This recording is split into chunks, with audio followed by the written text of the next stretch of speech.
To win $1 million, 6 players must hide inside an abandoned castle.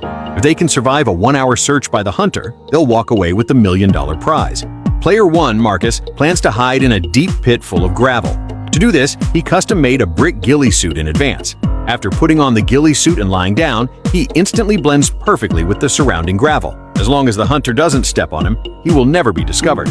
Player 2, Anna, noticed a large broken hole in the wall of the old castle. The space inside is just big enough to fit her body. She hung the pre-printed map at the entrance of the hole and completed her concealment. Player 3, Jack, is the most diligent player in the game. He actually brought his own cement, water, and bricks, planning to build a wall on the spot to seal himself in. It's a good idea, but the color of the bricks is really a bit too new. Unless the hunter doesn't see this wall, he will most likely be the first one to get unlucky. Player 4, David, chose a dark and damp basement. The environment here is so harsh that even cockroaches have to move out. He directly crawled into an abandoned rusty iron barrel. Surrounded by stench and stagnant water, he doesn't believe the hunter will really check these barrels carefully. Player 5, Lisa, plans to hide using the blind spot of high-altitude vision, so she climbed directly up to the upper partition of the abandoned manual elevator. This position is extremely concealed. Unless the hunter climbs up on purpose and manually turns the mechanical gears of the elevator, he won't be able to see her at all. Player 6, Ethan, made a hollow, fake pipe and placed it together with the original black corrugated pipes. Only the lid at the end against the wall can be opened. He curled up and crawled into the pipe, then closed the lid. From the outside, it almost achieves a perfect connection. All 6 players have finished hiding. The 1-hour search time starts now. The terrain in the old castle is intricate. The environment is dilapidated, and the lighting is dim. Although the hunter checks every possible hiding spot carefully, there are just too many spots for the players to hide.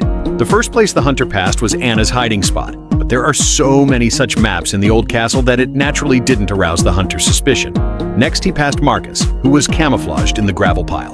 But just as Marcus expected, who would rummage through a pile of worthless broken bricks?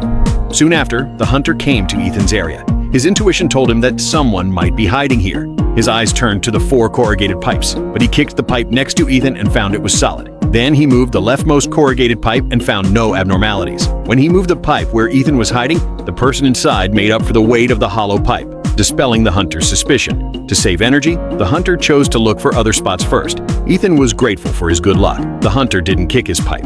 Otherwise, the hollow sound would have given him away immediately. But Lisa wasn't so lucky on the other side. When the hunter passed the abandoned elevator where Lisa was hiding, he always felt something was wrong above his head by his 6th sense. He climbed up to the 2nd floor along the ladder, turned the gears, and saw Lisa hiding on the elevator partition at a glance. The first player was eliminated regretfully. At this time, 20 minutes had passed since the game started. The hunter had only found 1 person, so he had to speed up his search. Soon, the hunter came to the basement where David was hiding. As soon as he entered, a stench hit his nose. Just as David thought, the hunter didn't even get close, let alone check. He only took a quick glance and left.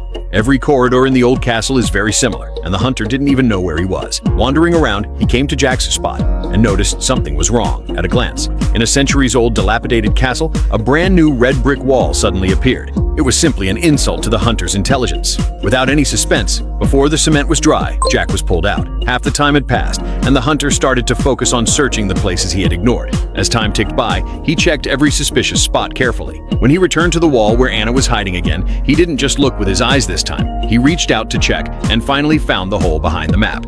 Anna was also eliminated regretfully. Next, the hunter came to the pipe area where Ethan was hiding again. He didn't look carefully when he passed by the first time, but this time he checked every pipe thoroughly. When he was about to move the pipe where Ethan was hiding, Ethan, who was hiding inside, lost his balance and made a noise. The hunter instantly locked on the target, lifted the lid, and captured his 4th prey without any surprise. But at this time, only the last few minutes were left before the challenge ended. Only David and Marcus remained on the field. The hunter returned to the gravel pile area again. The beam of his flashlight shone straight on Marcus. At this moment, the audience in front of the screen held their breath, but the hunter's gaze only stayed for a moment before turning elsewhere. That pile of gravel looked too much like a pile of debris. Finally, the time ran out. The hunter shouted "End" to the empty old castle. When Marcus stood up from the gravel pile and walked in front of the hunter was completely stunned. This camouflage technique was simply textbook level.